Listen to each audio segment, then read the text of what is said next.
यहाँ पर देखिएगा रिफ्लेक्शन ऑफ लाइट, है ना।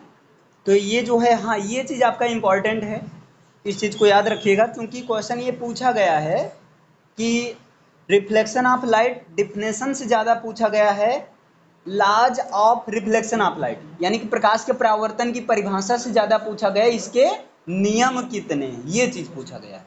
इसलिए इसको ध्यान से देखिएगा, इजी, बहुत इजी है, एक बार अच्छे समझ लेंगे हमेशा के लिए क्लियर हो जाएगा। चलिए फिर यहाँ देखिएगा, रिफ्लेक्शन ऑफ लाइट क्या होता है, द प्रोसेस और फिनोमिना रेज ऑफ लाइट, मतलब प्रकाश किरणों के वह प्रक्रिया या वह घटना इन विच, जिसमें लाइट फॉल्स या इंसिडेंट्स, है ना, जिसमें लाइट गिरती है या फॉल्स के प्लेस पर आप लिख सकते हैं इंसिडेंट्स लिख सकते हैं, जो कि आपके साइंस में फॉल्स ना लिखकर आपकी बुक में इंसिडेंट लिखा है ना। At a smooth and shiny surface, वो क्या, जब कोई लाइट रेज किसी स्मूथ और शाइनी सरफेस पर इंसिडेंट होता है, गिरता है, आफ्टर डेट, तो इसके बाद में क्या होता है, इट गोज या it reflects in the same medium but in opposite direction. इसके बाद ये क्या होता है, इसके बाद ये क्या होता है, उसी मीडियम में रिटर्न हो जाता है लेकिन अपोजिट मीडियम में। क्लियर है ना, ये तो हो गया इजी लैंग्वेज में। इसको आप कहेंगे the process of returning the light rays after incident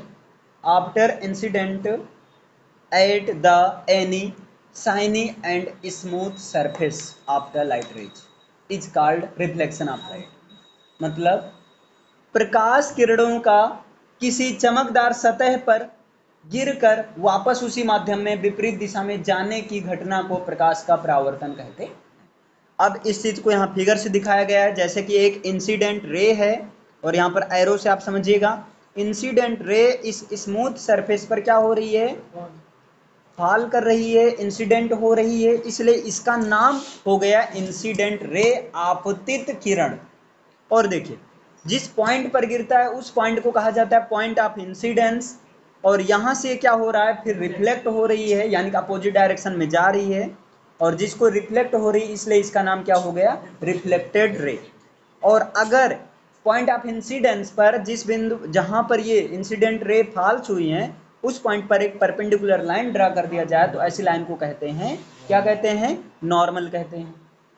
done है ना। नॉर्मल और इंसिडेंट रे के बीच में जो भी एंगल बनता है उसको एंगल ऑफ इंसिडेंस कहते हैं, और नॉर्मल और रिफ्लेक्टेड रे के बीच में जो भी एंगल बनता है उसको एंगल ऑफ रिफ्लेक्शन कहते हैं। डन है ना। और यहां पर एक चीज यहीं से याद रखिए, ये angle of incident means angle I सदैव किसके इक्वल होते हैं, angle of reflection means angle R के। तो यहाँ ये दूसरा नियम हो जाता है। दूसरा नियम क्या है कि प्रावर्तन कोण, आपतन कोण मीन्स एंगल ऑफ इंसिडेंस, सदैव प्रावर्तन कोण मीन्स एंगल ऑफ रिफ्लेक्शन के इक्वल होते हैं। Angle i is always equal to the angle r, ये आपका सेकंड रूल। हाँ, फर्स्ट रूल क्या है, फर्स्ट रूल यही चीज है, देखिएगा, incident ray, reflected ray and drawn the normal at the point of incidence, these all lie on the same plane, same surface या प्लेन। यहां पर देख लीजिएगा नीचे लिखा गया है, पहला रूल देखिएगा, आगे पीछे आप रूल कर सकते हैं, नो प्रॉब्लम, कोई दिक्कत नहीं। यहाँ सेकंड रूल को क्या किया गया है, पहले लिख दिया गया है। हम लोग पहला देखिए, the incident ray, reflected ray and the normal all these present at the same medium और सरफेस प्लेन।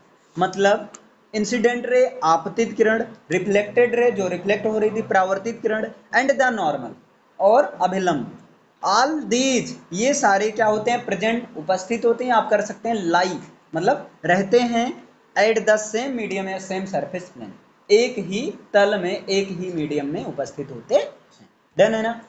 और पहला तो क्लियर ही हो गया, angle of incidence is always equal to the angle of reflection means angle i is equal to angle r. यहाँ से यही क्वेश्चन यहाँ ज़्यादा बनता है कि एंगल रूल्स आप हो रिफ्लेक्शन या लॉज ऑफ रिफ्लेक्शन बताइए, परावर्तन के नियम बताइए। चलिए आगे देखते हैं। यहाँ पर देखिएगा ये क्वेश्चन भी बनता है, यहाँ पर क्वेश्चन सॉल्व नहीं किया गया है, क्योंकि ये क्वेश्चन ओरली आप लोग सॉल्व कर सकते हो, देखिएगा। An incident ray makes an angle of 35 degree, मतलब एक इंसिडेंट रे है, मीन्स एक प्रकाश की किरण है, वो क्या हो रही है, इंसिडेंट हो रही है, आपतित हो रही है, कितना एंगल बनाते हुए, of the 35 degree with the surface of a plane mirror. 35 का डिग्री बनाते हुए जब इंसिडेंट हो रही है, तो ये बताया रिफ्लेक्ट कितने डिग्री से होगा, वो 35 डिग्री से ही होता है ना, क्योंकि angle of light of reflection में आपने देखा लाइट रिफ्लेक्ट होती है बट इन अपोजिट डायरेक्शन, लेकिन उसी के जस्ट अपोजिट डायरेक्शन में।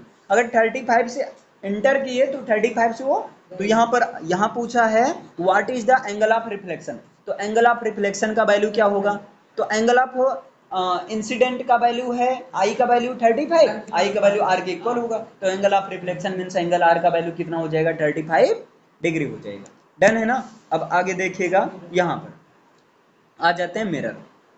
मिरर दिख रहा है ना, देखिए मिरर की बात किया जाए तो पहले नंबर ये याद रखिए, मिरर जो होता है आपका एक ट्रांसपेरेंट मीडियम होता है, याद रखिए, लेकिन जब वो मिरर के यानी कि एक ट्रांसपेरेंट मीडियम को जब मिरर के फॉर्म में बनाया जाता है तब वो ट्रांसपेरेंट नहीं रह जाता, इसलिए कहा गया mirror is a polished surface like glass. Mirror क्या होता है, एक पॉलिश किया गया तल होता है, जैसे कि कांच पर, या आप ऐसे कह सकते हैं मिरर कांच का मतलब पारदर्शी ट्रांसपेरेंट मीडियम को एक तरफ से एक तल को एक सरफेस को पॉलिश किया गया भाग होता है, which reflects almost all the light, जो कि ऑलमोस्ट लगभग ऑल लाइट्स को यानी सारी लाइट को क्या कर देता है, रिफ्लेक्ट कर देता है। डन है ना, जो भी that is incident on it, जो भी इस पर गिरती है, क्लियर है ना। या आप ऐसा कह सकते हैं mirror is the transparent medium that reflects our image, that makes our image, clear. Mirror वह कांच की आकृति होती है जो वस्तुओं का क्या करती है, रिफ्लेक्शन करती है, जो वस्तुओं का जो रिफ्लेक्शन ऑफ लाइट को शो करती है, जिनमें हम किसी वस्तुओं की इमेज को देखा जा सकता है ना। डन। आते हैं आप जो मिरर की बात करें तो ये दो तरह का होता है, एक तो होता है प्लेन मिरर और एक होता है स्फेरिकल मिरर। तो प्लेन मिरर वो होता है जिसका जो रिफ्लेक्टिंग सरफेस होता है, रिफ्लेक्टिंग सरफेस का मतलब ये समझो, रिफ्लेक्टिंग सरफेस का मतलब जिस सरफेस से रिफ्लेक्शन ऑफ लाइट होता है, तो जिसका रिफ्लेक्टिंग सरफेस प्लेन होता है, और प्लेन वही पार्ट होगा जो पॉलिश नहीं किया गया है ना, तो उसे कहते हैं प्लेन मिरर। और जिसका रिफ्लेक्टिंग सरफेस प्लेन नहीं बल्कि स्फेरिकल या कर्व्ड होता है, उसको कर्व्ड मिरर या जो है स्फेरिकल मिरर कहते हैं। और ये आपका स्फेरिकल मिरर दो तरह का होता है, जैसा कि आप देख रहे होंगे। स्फेरिकल मिरर आपका कितने प्रकार का होता है, दो प्रकार का होता है। पहला क्या है, कॉनकेव मिरर। अब यहाँ पर याद रखिएगा, कॉनकेव मिरर को कन्वर्जेंट मिरर भी कहते हैं। ये क्वेश्चन बनता है यहाँ से कि कन्वर्जेंट मिरर किसे कहते हैं, कॉनकेव को कहते हैं, कॉन्वेक्स को कहते हैं, है ना। तो कॉनकेव मिरर को क्या कहते हैं, कन्वर्जेंट मिरर कहते हैं। जैसा कि यहाँ फिगर बना है, कॉनकेव मिरर में क्या होता है, वो बीच से दबा रहता है, उसका रिफ्लेक्टिंग सरफेस क्या होता है, बीच से दबा होता है, क्लियर है ना। और कॉन्वेक्स मिरर जिसको डाइवर्जेंट मिरर कहते हैं, उसका क्या होता है, हाँ सरफेस क्या होता है, उठा होता है। इसीलिए इसको हिंदी में जो कन्वर्जेंट, एक मिनट भाई,